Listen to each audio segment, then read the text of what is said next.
Mrs. Rivka Warrington, the resident of the Old City of Jerusalem, for her act to settle and to rehabilitate the Jewish quarter in the Old City, and for her educational, culture, and historical enterprise in establishing of the Old Yeshiva Court Museum.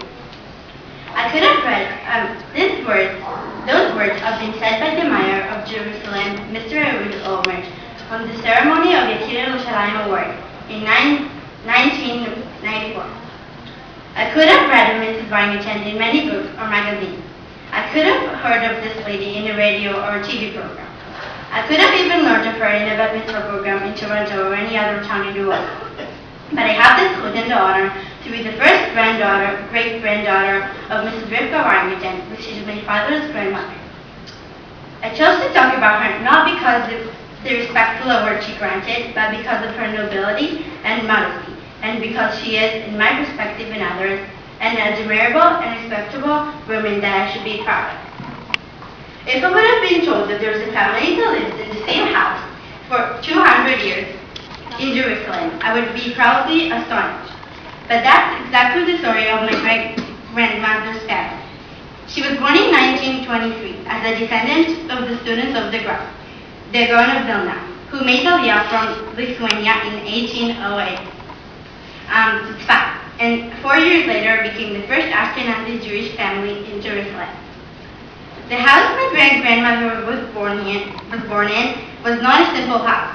At the same house was born in 1534 the Arya Kadosh, the famous Kabbalah scholar, and at the same house set up his Bet Midrash, Rabbi Chaim Ben Attar, the famous Orach Chaim HaKadosh, who came to Jerusalem from Morocco in 1742.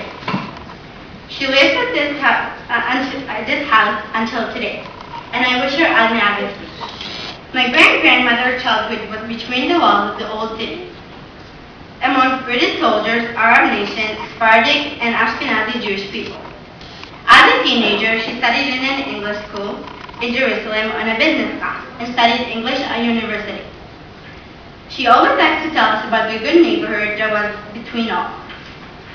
The father of my great-grandmother, Rabbi Mordechai Warrington, was the head of the Jewish community in Jerusalem until the Independence War. He led the community during that war and cared for all its members. He also was the one to sign on to the surrounding agreement with the Jordanian legend in May 1948.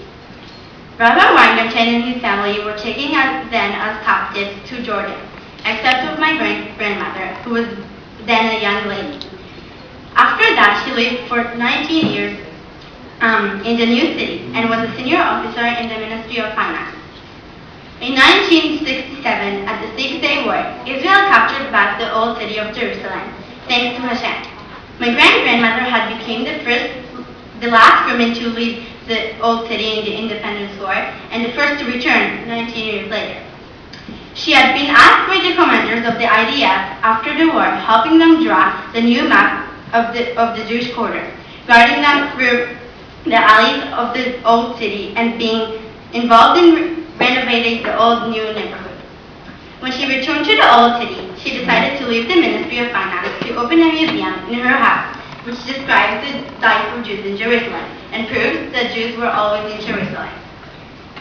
The museum is called Chatzar HaYeshuv HaYashan, and it displays original artifacts and exhibits that take visitors back in time, from the Ottoman Turkish period up to the surrender in May 1948.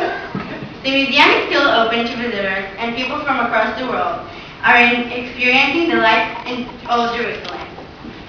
One of her important missions was to renew the minyan of Orach Chaim Shul, which was mandated by her father, and he needed the shul is taking place there until today. My great-grandmother managed the museum until her retirement. I can say that this museum, either all of her acts for the quarter and for Jerusalem, were her mifal chaim. For far and freezing Toronto, I wish my great-grandmother long and healthy life. My prayer is that I'll continue her way and heritage, being love and care to Am Yisrael, to Eretz Yisrael, and to Yerushalayim.